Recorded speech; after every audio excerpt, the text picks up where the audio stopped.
Bonjour à tous. Thank you for joining us. My name is Kendra Hello, Titley, everyone. and I'll be your moderator. Before we begin, please note that this press conference includes simultaneous and sign language interpretation services. It is available in full English or in full French. If you're watching live, you can find our stream in each language on YouTube. Simply search our channels at City of Ottawa or Ville d'Ottawa. A note to media outlets joining us on Zoom: if you would like audio interpretation, click the interpretation globe icon in the bottom menu, then select your preferred language. You can ask your questions in the language of your choice. Today, we will be hearing remarks from Renee Almacar, General Manager, Transit Services Department. Available to answer questions from the media, we also have Councillor Glenn Gower, Chair of the Transit Commission, Richard Holder, Director, Engineering Services, Troy Charter, Director, Transit Service Delivery and Rail Operations, Nicolas Truchon, Chief Executive Officer, Rideau Transit Group, and Enrique Martinez Asencio, General Manager, Rideau Transit Maintenance. At this time, I would like to invite Renee Almacar, General Manager, Transit Services, to say a few words. Merci beaucoup, Kendra. Bon après-midi, tout le monde. Merci beaucoup de votre intérêt. Thank you, Kendra. Good afternoon, everybody. Thank you for being here every day to learn more about this. I would like to maybe start by review some of the information we shared yesterday. I know this is a very technical topic and you likely have further questions for clarification. As you know, on Monday, we implemented a new Aran Express service to provide additional travel options for customers. We have heard a lot of positive comments from users. Franchement, ces paroles positives m'ont donné énormément d'énergie pour continuer à travailler. These positive comments have energized us to continue providing excellent service to our users. Our Transit Operations Control Center is closely monitoring and adjusting service when needed. Just a reminder that the Aran Express service is an addition to the regular Aran service. We continue to listen to feedback from customers and will adjust service where possible. As described yesterday, RTD continues to work to meet all the requirements needed to safely resume service. First, work continues to replace the wheel hub assemblies. RTG has now changed the assemblies on 14 light rail vehicles. This work is important to increase the number of vehicles we will have available once Line 1 service resumes. In parallel, RTG and Alstom continue to work on the risk assessment and preparing to reposition the returning rail. As of today, RTG expects the risk assessment to be provided this Thursday. This risk assessment is critical to ensure that we protect our vehicles and rail infrastructure. Once the risk assessment is final, RTG will be able to begin repositioning the returning rail. This work will take at least 10 days to complete. Once all of the returning rails have been repositioned, OC Transpo will conduct trial running. This allows us to ensure that all train systems are functioning properly and we are ready to welcome back customers. Based on this information, we estimate that Line 1 service may be able to safely resume as early as August 14th. C'est vraiment de l'information très préliminaire. This is preliminary information, but I can propose a date and say that we estimate that by August 14th, we should be able to resume service. This is really a preliminary assessment. This is an early estimate and may change. This estimate is based on projected timelines for the needed work. As work progresses, we will provide an update on the potential timing to gradually restore service. I know this has been very frustrating for our customers. However, we continue to make progress to fix the disease, not the symptoms of the issue that affects our rail system. Merci beaucoup. Thank you very much. Merci, Renee. I will now invite Thank you, Renee. media agency to ask their questions. You may ask one question with a follow-up. We'll now start with Rafi Buchanan at CBC National. Thanks for that. I guess if one of you could address how do you expect Ottawa residents to have faith in a system that keeps failing? It's if it's not an ice buildup in April, it's rails that are supposed to address derailment touching wheels during normal operation. What will be the next problem? How do you expect people to have faith this train won't break down again? Thank you very much for the question. I think the fact that daily we come here and we share the info with you, we have a plan. The plan is very, very solid. And I have an engaged team with RTM, RTD Awesome, and we're working together. We want to fix the problem. So this is very important for us. And I think that will bring trust. However, I fully support what you just said. It's a reliable service that will bring back trust. And this is our commitment today.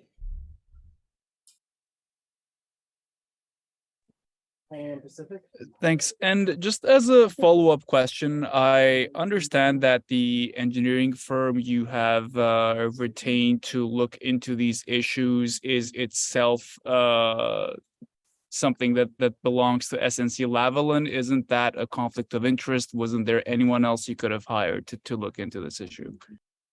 Enrique, can you go first? And maybe before to move to Enrique, I want to let you know that we're working together and we have retained TRA as well to support us as a third party. Enrique, please. Rafi, thank you for your question. The criteria to choose the engineering that is supporting us in this endeavor is basically two parameters. The first one is the technical knowledge. Atkins is proficient in this specific task. And the second one was the availability.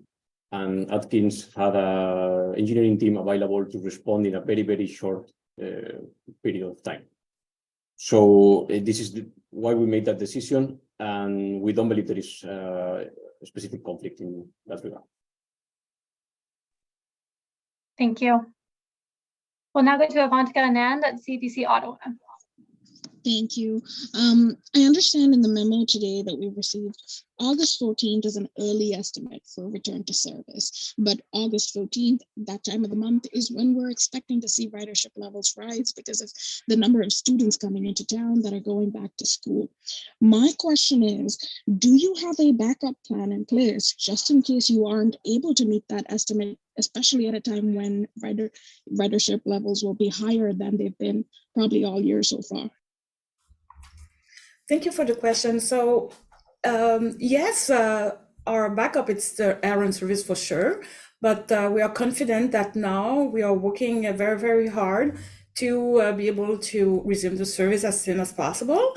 And during the time we are working on the Restoring Rail, RTD continues to put more LRVs available, which is a very, very good news.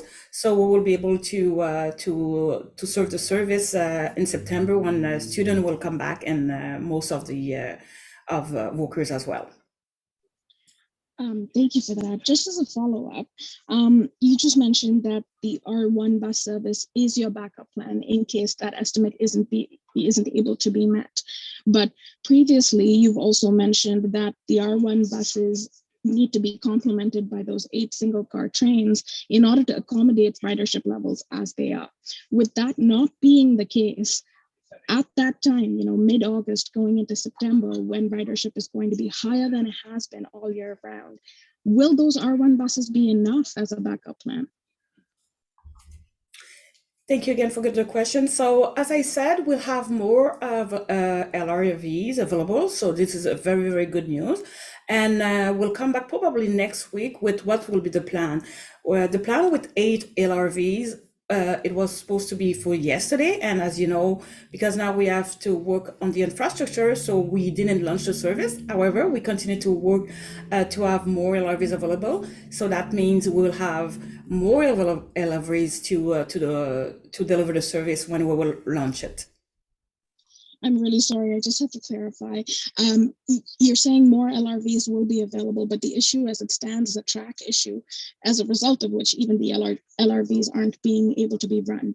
So I'm wondering what the backup plan will entail to accommodate ridership levels mid-August. I'm confident that we'll be back on track. However, if we had to deal with the prolongation, and for sure we will need to increase the number of availability of our buses, because we will rely on buses. However, today this is good news. Today we have more availability on our fleet, and we have a date, at least now, to say that, hey, we will resume the service on August 14, 2 weeks before students come back. So that gives me a lot of trust on our system. Thank you. We'll now go to Sarah Kirkle at City News Ottawa. Hi, thank you.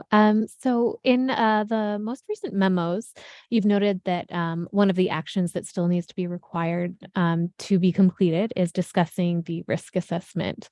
I'm just wondering, I know it hasn't come yet completely, so you won't fully know, but do you anticipate what those conversations and discussions will be focusing on, and what you'll be looking at there? Yeah, sure. And we started that risk assessment Saturday, and Richard Holder will explain you what is it exactly, but we have already started. Yeah, thank you. So just in terms of the work that Atkins will be undertaking, we're expecting that they're going to look at options for the increase in the gap that we need to ensure that we do not have contact between the back wheel and the restraining rail. And for each of those options, there'll be a corresponding risk analysis. So they will determine what hazards are in place for each of those options, look at mitigations, look at the resultant risk profile, and then be making a determination on, what is acceptable, what is deemed unacceptable. So the city team and RTG's team will want to have a look at those independent recommendations to understand fully the consequences for the operation of the light rail system and for the maintenance of the system, so that when we talk about the discussions taking place, we need to receive the recommendations from the independent third-party organization. And then between the maintenance team at RTG, RTM, and the city operational team, we will make that decision on what we move forward with. Okay, thank you. That kind of leads into my next question. Have you heard from Atkins yet? Have you received any feedback from them? Enrique, please. Yeah, we have daily meetings with them. The last one was this morning at 11:30. They are advancing according to the schedule. They request some additional data that we are sending this afternoon. And yeah, we expect no delays in the deliverable. Thank you. Thank you. We'll now go to Ted Raymond at CTV Ottawa. Hi there. So my question kind of is coming off of that backup plan question that was asked earlier. You had previously said that when LRT service resumes, you will continue running R1 buses parallel with the trains. Now I know that was because you were only expecting to have 8 vehicles, and so you had the R1s, but are you still planning to run those R1s parallel with the train when it comes back, be it the 14th or whenever that service does resume? Thank you for the question. So my goal today is to have the more LRVs available as possible to be able to take the right decision. So if we think that we don't have enough capacity, we will continue to run R1 service in parallel. However, I'm confident today because RTG is doing very well with the replacement of the hub. And next week, I will have a better view and I will be able, with my team, to come to you and explain what will be the plan. Okay. My second question is more of a math question. I'm trying to understand how this timeline lines up with your estimated date. And I understand this is preliminary, this is just a guess, but you say you need to get the risk assessment you're expecting on Thursday. 10 days of work would ideally start on Friday. And then 10 days after that would be the 14th. That would be when service resumes. But where does the trial running fit in this? Is the trial running part of that 10 days of work, or is the trial running extra days or extra time? Yeah, so we will work on what we call an agile mode, un mode agile en français. So we can work in parallel, and we will expect that we will be able to start the trial before everything is completed. We can do maybe a partial just let's say the west of the line. Sorry for that. And so we will work in parallel, and that's why, as well as said, it's the best date for now, because that could be delayed maybe if it's required, if we think that we need to have further tests. So we will work in parallel. That's why the math doesn't fit for you, but does fit for us. Thank you. Next, we have Mackenzie Gray at Global National. Hi there. You had said previously the trains would be running on July 31st. Now you're saying August 14th. Why should any resident believe you'll actually meet the deadline you're proposing today? Thank you. I think this is the transparency that you're looking for, right? You want us to come here daily and share what we have. And yesterday, one of your colleagues asked me, hey, when do you think you can you give us a date? When do you think you will be able to resume the service? And I said, I will need to see what Atkins would tell us.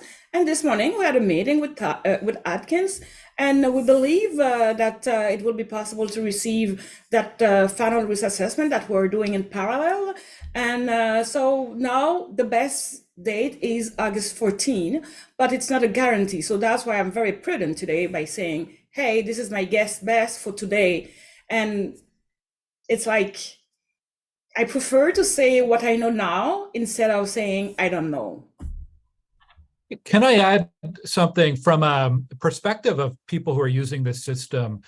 Understanding the range of what we're looking at for an outage is really important. We know people are changing their plans because they don't have the train that they usually rely on. I think Renee and her team have been very clear that this is an estimate and things can change. And I think it's important that we're receiving these daily updates to get more precision, but it's also important to at least give a reasonable estimate so that residents can change their plans, adapt their work schedules. I know people organizing carpools and so on. So having both an estimate and daily updates to provide more precision, I think, is a good approach to understand when service may be back. Mackenzie, do you have a follow-up? I do, yes. Today is the day that the residents would have to renew their bus pass for the month. Why should they pay for a service that is not working properly? The service here, not all, it's an integrated service. So it's a bus, a power bus, and the train. So we continue to deliver the service with buses. However, I recognize that the LRV doesn't work, and that's why we're working very hard around the clock to be able to resume the service as soon as possible when it will be safe. Thank you. We'll go to Joanne Lashes at the Ottawa Citizen. Yes, last week we were hearing about lubricating the rails. Is that plan still underway, or is that off the table now? Richard, maybe? Yeah, go, Richard. When this was discussed last week, we had indicated that plan would take some time to implement. So there is a process underway where the location of the special equipment that is required to be installed adjacent to the track, the design needs to be undertaken. The amount of lubricant that is applied to the track needs to be determined. And then that equipment needs to be procured and installed and tested and commissioned. So there are several weeks of work prior to us having the top of rail lubrication working as an active system. So that will, in addition to the movement of the restraining rails, that will provide more margin in terms of reducing the forces on the axles and the hubs. But it is some time away. So if I got that right, a few weeks, is that what you're saying, before it designed, installed, all the rest of that? And that would remain in place until the final solution has been implemented, correct? Well, so in terms of the steps, what will be implemented first is the relocation of the restraining rails. The implementation of the top of rail lubrication, that will be many weeks. So I don't want people to think that we'll be ready in a month. It will probably be at least 2 or 3 months before that system is installed. Both those features will remain in place even after the axle is redesigned by Alstom. Okay, thank you. Thank you. Nous allons maintenant à Jean-Sébastien Marier à Radio-Canada. Jean-Sébastien Marier, Radio-Canada. My first question is for Mr. Gower. You're president of the Transit Committee. The same question was put to Ms. Amilcar, who said the ball was in your court. What sort of compensation or reimbursement can passengers expect? We don't yet have an answer.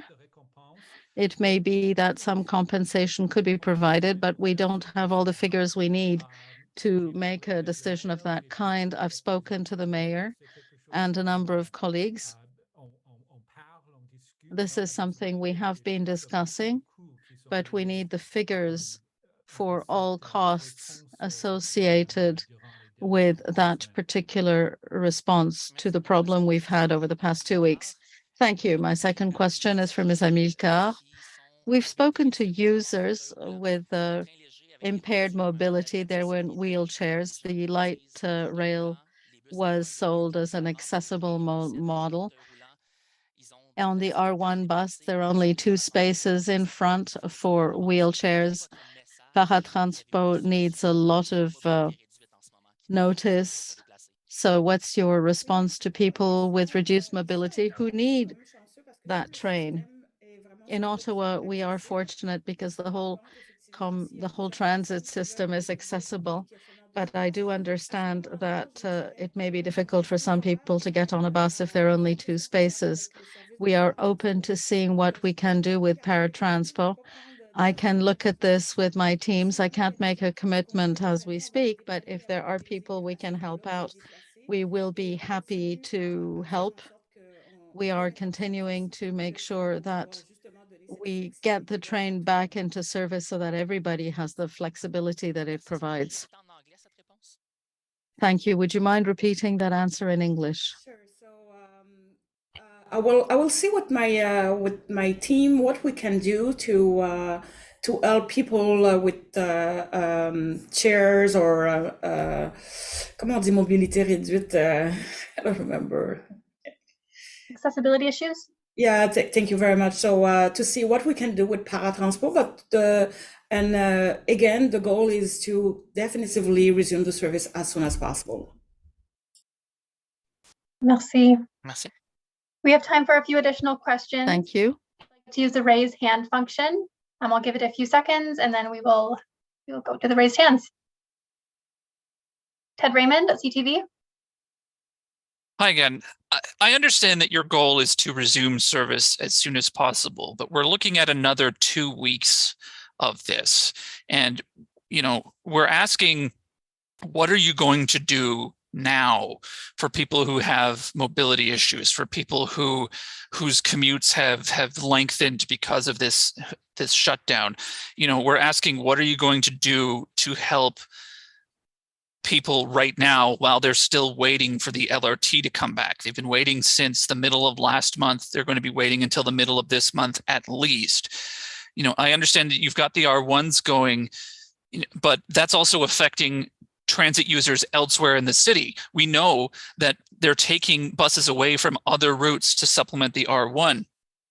So I guess the question is more about, I understand your goal is to get this service back, and you're working to do that, and that's great. But at the moment, what else can be done to supplement and help bus users whose trips are being disrupted because of the R1 service, and who have mobility issues and can't access paratransport or can't access enough space on the limited number of buses that are around? What can you do for them?